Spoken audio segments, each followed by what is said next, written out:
अध्यक्ष महोदय, भारतीय शिक्षा बोर्ड के आदरणीय अध्यक्ष महोदय, मंचासीन अतिथिगण, सम्माननीय प्राचार्यगण एवं शिक्षा जगत के समर्पित प्रतिनिधिगण, आज आपके समक्ष इस मंच पर भारतीय शिक्षा बोर्ड के लिए मैं 2 शब्द आपसे यदि शेयर कर पा रही हूँ तो ये मेरे लिए एक बहुत ही सम्मान का विषय है। इस मौके को, इस अवसर को मुझे प्रदान करने के लिए आपका हृदय से आभार सर।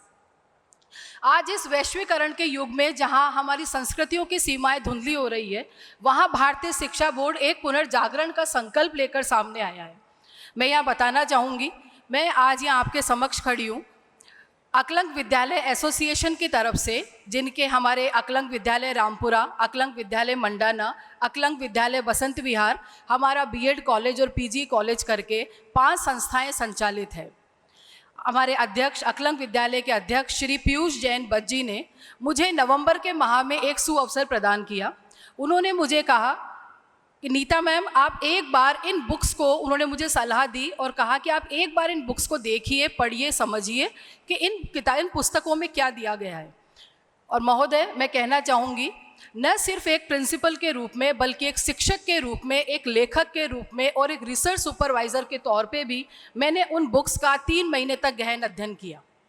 और उन गहन अध्ययन के बाद मैं इस निष्कर्ष पर पहुंची कि ये वाकई में हमारे भारत की सांस्कृतिक चेतना को पुनर्जागृत करने के लिए, हमारे सारे धार्मिक पहलुओं को, हमारे पुराने ऋषि मुनियों की लिखी हुई उनकी लेखनी को पुनर्जागृत करने के लिए, हमारे आज की जनरेशन के अंदर वापस से उन्हीं नैतिक मूल्यों को संचित करने के लिए एक बहुत ही सुंदर पहल है, एक बहुत ही और बहुत मेहनत और बहुत प्रयास की पहल है। जैसे ही बुक्स मेरे समक्ष आई, सर्वप्रथम मैंने उसके मुख पृष्ठ को देखा, the front cover, and front cover attracts a lot the people कि what kind of front cover is there, what kind of pictures are there on the front page. आपको जानकर आश्चर्य होगा, मैं खुद I was really mesmerised by seeing the front pages of Bharatiya Shiksha board from class nursery to 8th। मुख्य पृष्ठ पर पौराणिक ग्रंथों से सुंदर चित्र लिए गए हैं। मुख्य पृष्ठ पर हमारी आदिवासी जनजातियों को इतना सराहनीय स्थान दिया गया है। हमारी आदिवासी जनजातियां जो कि निवास करती है राजस्थान में, महाराष्ट्र में, उड़ीसा में और हमारे उधर की सदर्न कंट्रीज़ में, जहाँ पर भी सदर्न हमारे जो स्टेट्स हैं वहाँ पर, उन आदिवासी जनजातियाँ जो आज भी अपनी पहचान के लिए कहीं ना कहीं वंचित है, भारतीय शिक्षा बोर्ड ने उनकी कलाओं को, उनके महानायक महानायिकाओं को अपने फ्रंट पेज पर स्थान देकर एक बहुत ही सराहनीय और अतुलनीय कार्य किया है, जो शायद ही किसी बोर्ड ने अभी तक इन आदिवासी जनजातियों को इतना स्थान दिया होगा। तो जैसे ही विद्यार्थी उस मुख पृष्ठ को पहले देखते हैं, उसके बारे में उनकी जिज्ञासा जागती है। वो जानना चाहते हैं कि आखिर ये कौन सी पिक्चर्स है, इतना सुंदर रंग संयोजन है, वो उसके बारे में टीचर्स उनको बताती हैं। और किसी भी शिक्षा बोर्ड ने आज तक ये सराहनीय कार्य नहीं किया, उसके लिए भारतीय शिक्षा बोर्ड को बहुत बहुत बधाई और साधुवाद। जैसे ही हम बुक्स को पलटते हैं, फ्रंट पेज के पीछे वाला पेज, बिल्कुल पीछे वाला जो फर्स्ट हार्ड कवर होता है, उस फ्रंट पेज पे महान शास्त्र ज्ञाता, महान आयुर्वेदाचार्य और हमारे देशभक्त जो भी हमारे राइटर्स हैं, जिसमें नाम लेना चाहूँगी मैं श्री रुद्रदेव त्रिपाठी जी, हमारे आयुर्वेदाचार्य कृपाशंकर अवस्थी जी, वासुदेव द्विवेदी जी, श्री राधा कृष्ण मनोड़ी जी, डॉक्टर चंद्रभानु त्रिपाठी, इनके द्वारा लिखे हुए राष्ट्रभक्ति गीत से उस पेज को संवारा गया है, संजोया गया है। मेरे विद्यार्थी जैसे ही उस बुक को पढ़ते हैं तो उस बैक कवर के पर दिए हुए उन्हीं देशभक्ति रचनाओं को हमारे हर कालांश में उनका वाचन करते हैं और एक बहुत ही सुंदर पवित्र माहौल पूरे विद्यालय में हो जाता है। क्योंकि जब मैंने इन पुस्तकों को पढ़ा, मैंने पीयूष सर को, जो हमारे आदरणीय अध्यक्ष अकलंक विद्यालय एसोसिएशन के श्री पीयूष जैन बज सर को मैंने कहा sir, we can go with it, the content is superb, बहुत थोड़ा हाई लेवल का है, लेकिन हमारे टीचर्स को भी उसी लेवल का बनना चाहिए, क्यों ना बने। हम शिक्षा जगत में, हम शिक्षा देने के लिए विद्यार्थियों को यहाँ पर है, तो we have to upgrade day by day, we have to update our skills day by day. और हमने ये किया, और आज मेरे विद्यालय में सर आपके आशीर्वाद से 52 टाइटल्स यानी कि 52 पुस्तकें हमारे विद्यालय में चल रही है। फ्रॉम नर्सरी टू 8th तक 52 titles I have introduced. Most of the titles I have introduced in my school. And as a principal, day by day, I am giving training to my teachers, and I am supervising every day कि what kind of skills they are developing of my students. महानुभाव, मैं यहाँ पर कहना चाहूँगी, आज हम सभी एज ए पेरेंट और एज ए टीचर्स, हम सब चाहते हैं कि हमारे जो विद्यार्थी हैं और हमारी जो संतानें हैं, नैतिक शिक्षा उनमें होनी चाहिए, मॉरल वैल्यूज़ होने चाहिए, एथिक्स होने चाहिए। लेकिन मैं यह जानना चाहती हूँ कि हम विद्यालय में इतने कितने कालांश लगाते हैं जो कि नैतिक शिक्षा के ऊपर हैं, जो कि हमारी संस्कृति पर हैं, जिससे कि हम बच्चों को संस्कार और सम्मान देना सिखा रहे हैं। एक कालांश हमारा 6 दिन का जो हमारा टाइम टेबल होता है academic, 1 day 1 period is there, we have allocated 1 period for moral value. उसके लिए हमने एक पुस्तक लगा रखी है, नैतिक शिक्षा। अदर विद्यालय की बात जो मैं कर रही हूँ, और उस एक पीरियड के माध्यम से, एक कालांश के माध्यम से हम बच्चों को नैतिक शिक्षा देना चाहते हैं, उनमें संस्कार जगाना चाहते हैं। But when you will, dear ladies and gentleman, मैं आपसे कहना चाहूँगी, when you will go through the books of BSB, each and every subject, हर अध्याय में, हर विषय में नैतिक शिक्षा समाहित है।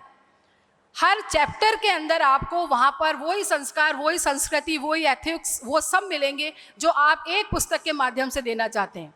तो इसलिए मेरा कहने का तात्पर्य है कि 8 पीरियड तक आपके बच्चे जब क्लास में पढ़ते हैं, वो हर कालांश के अंदर अपनी भारतीय संस्कृति को जिएंगे, अपने संस्कारों को जिएंगे, अपने ऋषि मुनियों की लेखनियों को वो जानेंगे, आपके वेद पुराण उपनिषदों के बारे में जानेंगे और नैतिक शिक्षा के बारे में जानेंगे, जो कि हम सिर्फ एक कालांश में उनको देना चाहते हैं। पूरी तरह से ये जो हमारी पुस्तकें हैं, this is a pure blend of ancient education system and modern education. इतना पवित्र संयोजन शायद ही आपको किसी बोर्ड में दिखने को मिलेगा। क्योंकि आदरणीय, मैं यहाँ पर ये कहना चाहूँगी, मुझे शिक्षा जगत में पूरे 26 वर्ष हो गए हैं कार्य करते हुए। काफ़ी साल मैंने दूसरे बोर्ड स्कूल्स में भी किया है, और even I have worked in university also. So my name is Dr. Neeta Odiche. I am research supervisor. मेरे अंडर बच्चे PhD भी रिसर्च कर रहे हैं, तो उसी रिसर्च के दृष्टिकोण से भी मैंने इन पुस्तकों को देखा और मैं पूरी तरह से प्रभावित हुई हूँ कि शायद ऐसे ही पुस्तकों का, ऐसे ही कंटेंट का, ऐसे ही चैप्टर्स का, ऐसे ही बोर्ड का भारत को इंतजार था, हमारी भारत की जनरेशन को इंतजार था। और एज ए पेरेंट हमें प्रतीक्षा थी कि ऐसा कोई बोर्ड, ऐसी कोई पुस्तकें, ऐसा कोई माध्यम आना चाहिए जिससे कि हम अपने आने वाली जनरेशन को एक सुमार्ग पर चला सकें, उनका पथ प्रदर्शन कर सकें, उनमें भारतीयता की लौ जगा सकें। क्योंकि कहीं ना कहीं जब हम इंडस्ट्रियलिस्ट बनना चाहते हैं, we want to go to corporate world, हम उनमें जाना चाहते हैं, तो अपनी भारतीय संस्कृति को वो हमसे कहीं ना कहीं धूमिल होती जा रही है, ब्लर होती जा रही है। और ये माध्यम ऐसा है भारतीय शिक्षा बोर्ड का, जो वापस से नवचेतना लेकर आएगा, आपकी धार्मिक नवचेतना, आपकी सांस्कृतिक नवचेतना, साथ में आधुनिक नवचेतना। भारतीय शिक्षा बोर्ड ने क्लास 1 से संस्कृत सब्जेक्ट को इंट्रोड्यूस किया है, जो बहुत ही सुंदर पल है, बहुत ही सुंदर पहल है। उसके लिए जितना इनका आभार व्यक्त किया जाए कम है। 1st क्लास की संस्कृत की बुक एक वर्कबुक की तरह है, परंतु उसमें जो शब्द रचना है, उसमें जो क ख ग से ही शुरुआत की गई है, वो अद्भुत है। जब विद्यार्थी उनको लिखते हैं और क्लास में जब उनका वाचन करते हैं, तो कहीं ना कहीं पूरी बॉडी को वो उस संस्कृत भाषा से हील करते हैं। क्योंकि संस्कृत भाषा को पढ़ना, वाचन करना, लिखना अपने आप में एक बहुत बड़ा ट्रीटमेंट है, अपने आप में एक बहुत बड़ा इलाज है कि जब आप उसको पढ़ते हैं, उसके साथ जीते हैं, तो हमारे अंदर एक मानसिक शांति का उनको अनुभव होता है। और ये अनुभव मैंने पर्सनली, अपने पर्सनल एक्सपीरियंस से मैंने अपने हर क्लासरूम में देखा है, अपने टीचर्स के साथ देखा है, अपने बच्चों के साथ देखा है। My each and every parent is appreciating about the books, the content of the books. दादाजी मेरे पास आते हैं, बच्चों के दादाजी, जो अपने बच्चों को क्लास 1st 2nd में संस्कृत पढ़ाते हैं घर बैठ के। वो पर्सनली मुझे आए, उन्होंने आकर मुझे बहुत धन्यवाद दिया। धन्यवाद तो हमारे आदरणीय पीयूष सर को है कि उन्होंने इस पहल को चलाया और मैंने सिर्फ उसको आगे बढ़ाया। और उन्होंने धन्यवाद दिया है कि मैम आपने ये किताबें लगा के, वाकई में मुझे आनंद आ रहा है अपने पोते को पढ़ाने में, अपने दोहितों को पढ़ाने में। मैं चाहता था कि वो संस्कृत पढ़े, मंत्रों का उच्चारण करें। हर अध्याय एक किसी वेद, उपनिषद, महाभारत, गीता, जो हमारे पौराणिक ग्रंथ हैं, जो कि कहीं ना कहीं सिर्फ लाइब्रेरी की शोभा बने हुए हैं, उन ग्रंथ से हर अध्याय का चैप्टर की शुरुआत होती है, वहाँ से एक श्लोक लिया गया है।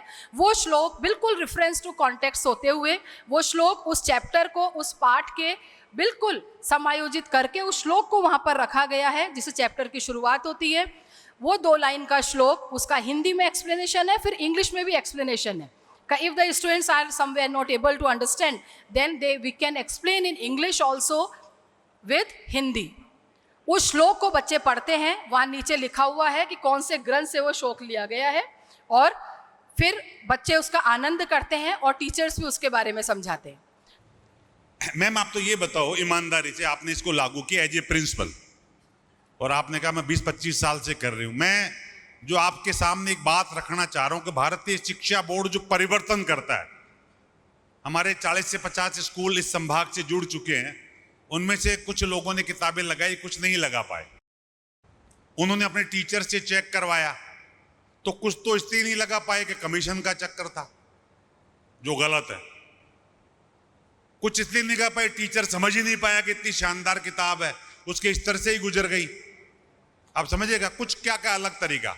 लेकिन जब तक किताब नहीं लगेगी, बहुत से लोग मुझे कहते मान्यता दे दो साहब आप, हम कहते किताब लगानी पड़ेगी, तो उनके दिमाग में क्या कंसेप्ट आता है, किताब बेचना चाह रहे हैं ये, इसलिए किताब लगवा रहे हैं।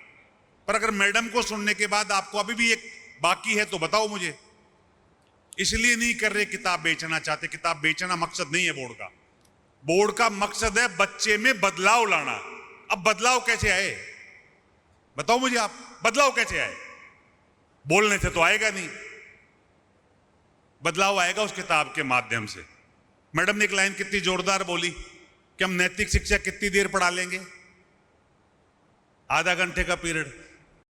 24 घंटे में 23.5 घंटे तो अनैतिक करो और आधा घंटे नैतिक करके आप उस बच्चे को नैतिक शिक्षा पढ़ा सकते हैं? हम ईमानदारी पे हाथ रखो, आप कहोगे नहीं पढ़ा सकते। लेकिन किताब के प्रत्येक पाठ में, प्रत्येक पन्ने में, प्रत्येक सब्जेक्ट में ही बात नैतिकता की कर दी जाए तो उस बच्चे के सामने एक एनवायरनमेंट डेवलप होगा। उसे राम और लक्ष्मण की कहानी बताकर किया जाए, उसके श्रवण कुमार की कहानी बताकर पिता के प्रति सम्मान पैदा किया जाए, और एक टॉम और जेरी की कहानी सुनाई जाए। बताओ मुझे आप, ये अंतर है। इसलिए भारतीय शिक्षा बोर्ड किताब पे बल देता है, क्योंकि परिवर्तन करने का जो पूरा एक सिस्टम तैयार हुआ है, केवल कहने से परिवर्तन नहीं होगा, केवल मान्यता का लेटर भारतीय शिक्षा बोर्ड से लेने से भी परिवर्तन नहीं होगा, केवल ऐसी मीटिंग अटेंड करने से भी नहीं होगा। परिवर्तन के लिए उस रास्ते पे चलना पड़ेगा, और उस रास्ते पे चलने की पहली सीढ़ी है वो किताब। वो किताब आपको एक रास्ता दिखाती है कि इस चीज को ऐसे नहीं ऐसे कहो। और मैं ये एक ही नहीं, मैडम के अलावा दूसरे लोग और बैठे हुए हैं, मैं उनको भी धन्यवाद दूंगा कि हमारा सीनियर सेकेंडरी का दूसरा स्कूल था, ब्रिलियंट पब्लिक स्कूल। खड़े हो जाओ सर, आओ 2 मिनट। ये चारों लोग आए हैं, आप सर प्लीज, ये प्रैक्टिकल उदाहरण दे रहा हूं मैं आपको। आपको ये नहीं लगना चाहिए कि मैं कोई प्रचार करने आया हूं। मेरा भारतीय शिक्षा बोर्ड से कोई संबंध नहीं, मैं प्रचार करने नहीं आया यहाँ। मैं आपको किस मकसद से आया वो बताऊंगा, आप ईमानदारी से चारों बताओ सर।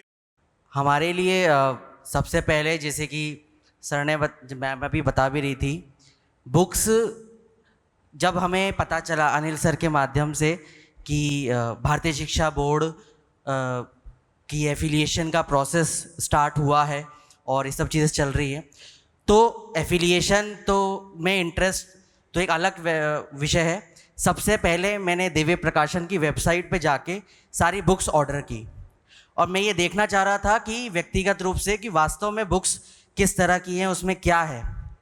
और हमने सभी बुक्स ऑर्डर की, और जब बुक्स को पढ़ना स्टार्ट किया, क्योंकि हम चारों ने बुक्स को खुद पढ़ा, समझा कि बुक्स किस तरह की हैं, क्या क्या चीज़ें हैं, तो अपने आप में इतना ज़्यादा वो प्रभाव डालने वाला एक एक्सपीरियंस हम लोगों के लिए रहा।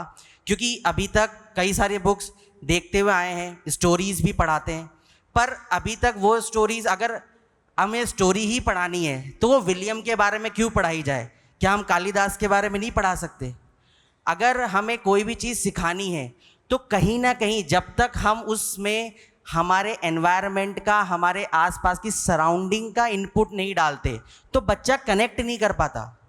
अभी तक की हमारी जो शिक्षा है, चाहे वो एनसीईआरटी की बुक्स ही क्यों ना रही हो, उनमें एक सबसे बड़ा एक फ्लॉ आप जो कहें वो ये होता था कि हम भी 12th तक पढ़ते हुए आए, पर उसमें कहीं पे भी जितनी भारत के बारे में चीज़ें हमने भारतीय शिक्षा बोर्ड में आप सीख सकते हैं, या कोई बच्चा जो नर्सरी से 12th तक पढ़ते हुए भारत को शायद जानेगा, उतना कोई भी बच्चा और किसी भी बुक को पढ़ के नहीं जान सकता। बहुत बहुत धन्यवाद। ये सक्सेस स्टोरी है। अभी 4 महीने के बच्चा है भारतीय शिक्षा बोर्ड जयपुर राजस्थान की बात करूं तो अप्रैल मई से शुरू हुए हैं। मैम ने चलो पहले अकेले ले लिया था, कोई बात नहीं, पर अब 4 महीने के बच्चे की ये स्टोरी है। ये अभी आपके सामने धीरे धीरे करके ऐसी स्टोरी पूरी निकालते जाएंगे, तब आपको महसूस होगा कि हम कर क्या रहे हैं, आखिर भारतीय बोर्ड है क्या। 2 मिनट का और समय लूँगी सर, क्योंकि मैं चाहती हूँ ये सबको पता चले। हमारी जो इंग्लिश की बुक्स होती है उनके नाम क्या होते हैं? English communicative, somewhere, communicate with English, इस तरह के नेम्स होते हैं हमारे इंग्लिश की बुक्स के। भारतीय शिक्षा बोर्ड ने नाम रखे हैं, जो हमारे 27 नक्षत्र हैं उनमें से 8 नक्षत्रों को उन्होंने चुना है: अश्विनी, भरणी, कृतिका, रोहिणी, आद्रा, पुनर्वसु, पुष्य। एंसेस जो हमारी ये सेलेस्टियल बॉडीज़ हैं, हमारे ग्रहों के ऊपर, नक्षत्रों के ऊपर नाम रखना एक बहुत ही अच्छा प्रयास है, क्योंकि बच्चे उनके बारे में जानते हैं और हम जानते हैं कि हर नक्षत्र किसी न किसी ऊर्जा और किसी न किसी गुण को रिप्रेजेंट करता है, और वो ही ऊर्जा और गुण उस पुस्तक में आपको देखने को मिलेगी, चाहे वो रेजुविनेशन हो, क्वालिटी हो, कॉन्फिडेंस हो, रिस्पॉन्सिबिलिटी हो, ट्रांसफॉर्मेशन हो, ट्रांजिशन हो, रिन्यूअल हो, इस तरह के जो भी गुण हैं, these are connected with the books, वो सब है वहाँ पर। तो इसलिए आदरणीय, इस पहल के लिए साधुवाद, धन्यवाद। हम इस पुनर्जागरण की यात्रा में आपके साथ हैं, और सिर्फ एक भारतीय, एक सिर्फ प्रधानाचार्य होने के नाते ही नहीं, एक आस्थावान भारतीय होने के नाते भी हम आपकी इस यात्रा में पूर्ण रूप से आपके समक्ष हैं, आपके साथ हैं। बहुत बहुत धन्यवाद, बहुत बहुत धन्यवाद। ये सारा जो धन्यवाद है ये चेयरमैन साहब आपको जाता है। स्वामी जी तो हम सबके मार्गदर्शक भी हैं, हमारी चेतना है एक तरह से, अगर देखें तो एक सामूहिक चेतना का जो परिदृश्य है या सामूहिक चेतना का जो मुख्य स्रोत है वो पूज्य स्वामी रामदेव जी योग गुरु हैं। लेकिन किसी चीज को मूर्त रूप में लाना, किसी विचार को, और उसको पूरी शिद्दत के साथ जीना, दो चीजें समझिएगा। किसी चीज को, किसी विचार को मूर्त रूप में लाना और उसे अपने जीवन में जीना, ये बड़ा महत्व रखता है। आप जब एक शब्द चेयरमैन साहब के सुनेंगे तो आपको एक अलग एहसास होगा। जिस प्रकार एक बीड़ी पीने वाला कहीं बीड़ी मत पिया करो तो उसकी बात में कोई असर नहीं होता, लेकिन अगर कोई बीड़ी पीना छोड़ चुका हो या नहीं पीता और वो कहे तो उसकी बात में असर होता है। अगर कोई टाइम पे आने वाला व्यक्ति किसी कह रहा लेट क्यों आ रहे हो तो उसकी बात में असर होता है। जो खुद लेट आए वो नहीं कह सकता किसी को। आदरणीय चेयरमैन साहब एक ऐसे व्यक्तित्व हैं जो अपने जीवन काल के दौरान, जीवन काल इन द सेंस है सर्विस काल, जीवित तो अभी भी हैं, तो जो सर्विस काल था आईएएस के दौरान आपका एक बड़े, सबसे बड़े प्रशासनिक पद पे रहे, और जहां जहां वाराणसी, जैसे जैसे हमारे नरेंद्र मोदी साहब हैं प्रधानमंत्री, सांसद है, ऐसी जगह रहे, नोएडा रहे, सिटी में रहे, जिस जिस पद पे रहे आप उनके कार्यकाल के बारे में पता कर लीजिए। उनका हमेशा कार्यकाल जनता को राहत पहुंचाने के लिए होता था। पद, पैसा, पावर के 2 उपयोग होते हैं, एक पॉजिटिव एक नेगेटिव। ये दृष्टि होती है कि अगर मैं कलेक्टर हूं तो मेरे होने से यहां की जनता फायदे में रहे, यहां की जनता की समस्याओं का समाधान हो, तो कलेक्टर का होना सार्थक है। तो आदरणीय सिंह साहब इस थॉट प्रोसेस के रहे और उसी विचार के दौरान भारतीय शिक्षा बोर्ड के साथ अब पूरी सेवानिवृत्ति के बाद में पूर्णतः समर्पित हैं। ये कोई कर्मचारी नहीं है भारतीय शिक्षा बोर्ड के, न भारतीय शिक्षा बोर्ड से कोई खर्चा ले रहे हैं। मैं इसलिए शब्द ये आपके सामने रख रहा हूं कि तब आदमी की बात का महत्व और हो जाता है। अगर कोई पैसा लेके किसी चीज का प्रचार ने मैम को क्यों बुलाया, हो सकता है सीधे तौर पे आप मुझे कहें मैं तो स्कूल शिक्षा परिवार का अध्यक्ष हूं, मैं मीटिंग कर रहा हूं, मैं आपसे झूठ बोल दूंगा, पर मैम का तो कोई मतलब नहीं। इसलिए हमने किताबों पे निष्पक्ष राख रखवाई, हमारे सर से 12 वाले सर से कहलवाई। मैं चेयरमैन साहब के बारे में इसलिए आपसे कहना चाह रहा हूं, जिस शख्स को आप सुनने जाएंगे वो शख्स है कौन आखिर? क्या पैसे के लिए और बोर्ड के चेयरमैन तनख्वाह लेकर काम करते हैं ऐसे चेयरमैन है, या उस चीज को जीते हैं? सुबह जब नाश्ते पे हम बैठे थे सुबह वहां होटल में, तब एक ऐसा विचार लेके आए जो कल्पना से परे है। मतलब मैं भी सोचता रह गया कि ऐसा भी विचार हो सकता है किसी व्यक्ति के दिमाग में। सर रख दूं, मतलब ऐसी चीज जो सोच भी नहीं सकते आप और हम। आप उस विचार को सुना दो ताकि फिर मैं मेरी बात पे आऊंगा। सर का विचार ये था कि आखिर ये बच्चा है, ये स्कूल आने से पहले भी तो कहीं है, स्कूल आने से पहले भी ये बच्चा पेट के गर्भ में है। और जब भारतीय सभ्यता और संस्कार और सिस्टम परंपरा, ये हमारी पुरातन संस्कृति का ज्ञान ये कहता है कि बच्चा जिस दिन गर्भ धारण करता है, गर्भ में यहां पेट में आता है मां के, और तब से गर्भ धारण संस्कार हुआ करता था हमारे सिस्टम में। और अभिमन्यु उसका एक उदाहरण था कि जिसने गर्भ के दौरान ही माता पिता से सीख के लड़ना सीखा। चलो इसको लोग कहानी कल्पना मान सकते हैं, तो मैं लेटेस्ट में ऐसे 20 उदाहरण दे सकता हूं। एक सर ने अपने घर में अपने पोते के साथ एक्सपेरिमेंट किया। दूसरा, अभी 3-4 दिन पहले एक वीडियो मैं लास्ट संडे को 31 तारीख को उदयपुर में किंजल पब्लिक स्कूल भारतीय शिक्षा बोर्ड जुड़ा, उसके उद्घाटन में गया था। तो मैं जब बोल रहा था तो एक माँ बाप अपने 2.5 साल के बच्चे को लेके आए और मंच पे खड़ा करके, मेरी फेसबुक पे देखो आप, मंच पे खड़ा होकर उस बच्चे से बुलवाने लगे। मैं दंग रह गया। मैं कहा ये कहां से आया? तो उन्होंने कहा कि हम दोनों गायत्री परिवार से जुड़े हुए हैं और जब बच्चा गर्भ में था तो हम दोनों ही चीजें किया करते थे। नंबर 1, आप नेट पे जाके सर्च करो गूगल बॉय। एक हरियाणा का बच्चा है, रोहतक का शर्मा, उसके माता पिता दोनों आईएएस की तैयारी कर रहे थे, तो एक दूसरे से डिस्कशन किया करते थे। वो बच्चा सारी वो चीजें सीख गया और 2 साल का भी नहीं है। बताइए मुझे आप, इट मींस जो चीजें हमारे सभ्यता संस्कार में थी वो हैं आज भी। तो सर ने कहा कि अपन ऐसा कर सकते हैं अनिल जी कि अपने स्कूलों में उस एरिया की जितनी गर्भवती महिलाएं हैं उनको हम स्कूल में आमंत्रित करें, उनके साथ बैठकर बाकायदा उनका एक पाठ्यक्रम टाइप तैयार हो कि अब इस 9 महीने के दौरान आपको कौन से गीत सुनने हैं, कौन से भजन सुनने हैं, कौन सी कथाएं करनी है, आपको क्या देखना है, क्या खाना है, कैसे रहना है, ताकि भारत का एक आदर्श बच्चा हम पैदा करें और तब हम विश्व गुरु कहलाएं। बताइए आप मुझे। मैंने कहा सर मेरे मुंह से तो, मैं थोड़ा स्वार्थी आदमी हूं, मेरे मुंह से मैं सर तो बहुत बड़ा फायदा भी हो जाएगा। वो कैसे? मैं कहा वो बच्चे तो हमारे फिर एडमिशन लेंगे। बोले वो तुम्हारी हेडक है, मेरा काम है राष्ट्र निर्माण। ये सोच जब कोई व्यक्ति जीता हो तो उसके शब्दों का वो सब अर्थ अलग निकलते। मैं अपनी बात करने से पहले 2 चीजें और आपको कहना चाहूंगा। आप गर्व कर सकते हैं कि आप भारत में हैं। ये हमारा दुर्भाग्य है कि 1835 के लॉर्ड मैकाले एक्ट ने हमको शर्मिंदा होने के लिए कर दिया। भारत तो टोने टोटकों का देश है, ये तो गरीबों का देश है, पिछड़े लोगों का देश है, इनकी सभ्यता संस्कृति कुछ नहीं है। पर आप गर्व कर सकते हैं। मैं 3-4 चीजें ऐसी बताऊंगा जो आप मतलब दंग रह जाएंगे। आप सोचिए 1875 में विज्ञान ने बताया, जिस विज्ञान का हम बहुत गुणगान गाते हैं, उस विज्ञान ने 1875 में बताया कि पृथ्वी से सूर्य की दूरी इतनी है, सहस्त्र योजन पर भानु। कब बताया? 1875 में। और हमारी हनुमान चालीसा कब आई? उससे तो पहले आई। उसमें लिख रखा सहस्त्र लील्योताई, सहस्त्र लील्योताई मधुर फल जानू है, सहस्त्र योजन पर भानु लील्योताई मधुर फल जानू। यानी हमारे हनुमान जी ने तभी मुंह में ले लिया और तब दूरी भी नाप ली। मैं मुंह में लेना नहीं लेने की बात नहीं कर रहा, मैं बात कर रहा हूं दूरी नापने की। 1907 में राइट ब्रदर्स विमान की कल्पना करते हैं कि विमान आओ चलो देखो।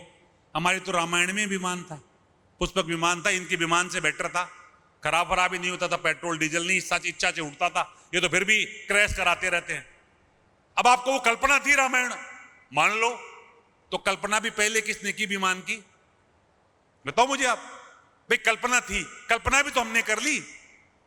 और कल्पना नहीं की, ये कड़वा सच है कि राम जी का जब जन्म हुआ तो राम जी के जन्म का जो वर्णन उसमें है काई में, आपके इतिहास में, वो काई में लिखा हुआ है ग्रह नक्षत्रों में। आपका जब जन्म होता है तो पंडित जी के पास आप जाते हो तो कुंडली बनवाते हो। कुंडली में टाइम नहीं होता, डेट वेट नहीं होती, सूर्य कौन से अक्षांश में है, चंद्रमा कौन से अक्षांश में है, शनि कहां बैठा है, राहु कहां, होता है कि नहीं होता है? तो राम जी के जन्म के चंद्रमा राहु केतु जो बैठे हुए थे, उनको जब सॉफ्टवेयर में डाला गया तो मालूम चला इतने 1000 साल पहले ये घटना घटी थी आकाश में। तो कौन कहता है कि राम जी का झूठा था? बताइए मुझे। कैसे कल्पना हो गई? कल्पना में दादा दादा नाना नानी सारे परिवार का अंश आ गया। हम जो राम राज्य की कल्पना करते हैं हम जो विश्व गुरु होने की कल्पना करते हैं वो कहां से शुरू हुई? अभी महाभारत नहीं, लोगों ने बताया नहीं, अभी करीब 20 दिन पहले राजस्थान पत्रिका में छपा है, आप पढ़िएगा कि भरतपुर के जुररा के पास में एक जगह खुदाई में ऐसे पत्थर मिले हैं, और जब उनकी कार्बन डेटिंग की गई तो मालूम चला कि 5,200 साल पहले का पत्थर है, हथियार मिले हैं। आप वहां जाएंगे, क्या नाम, अपने द्वारिका में, तो जाके 120 फीट नीचे पानी के द्वारिका के अवशेष मिले हैं, और साइंस ने कार्बन डेटिंग के आधार पे बताया है। जिस नीम को, हल्दी को हमारी दादी नानी हमारे उसके लिए उपयोग करती थी, अब दुनिया भर के लोग उसका पेटेंट करा रहे हैं। मैं इसलिए कह सकता हूं कि हम भारत के लोग कहीं भी किसी से पीछे थे ही नहीं। हम सोने की चिड़िया थे, हम विश्व गुरु थे। ये तो अंग्रेजों ने जानबूझ के पूरे सिस्टम को हमारे को तोड़ा, और काय से तोड़ा? इस इंडियन एजुकेशन एक्ट से। और मैं अब सपना देख रहा हूं, आज से 20 साल 25 साल बाद जब आपके मेरे स्कूल से बच्चा निकलेगा और वो कलेक्टर बनेगा, और तब जब वो प्रशासन की व्यवस्था करेगा तो इस रामराज्य की स्थापना करेगा। या रामराज्य से मतलब धर्म से नहीं है, हिंदू मुस्लिम से नहीं है, ये तो संप्रदाय हैं।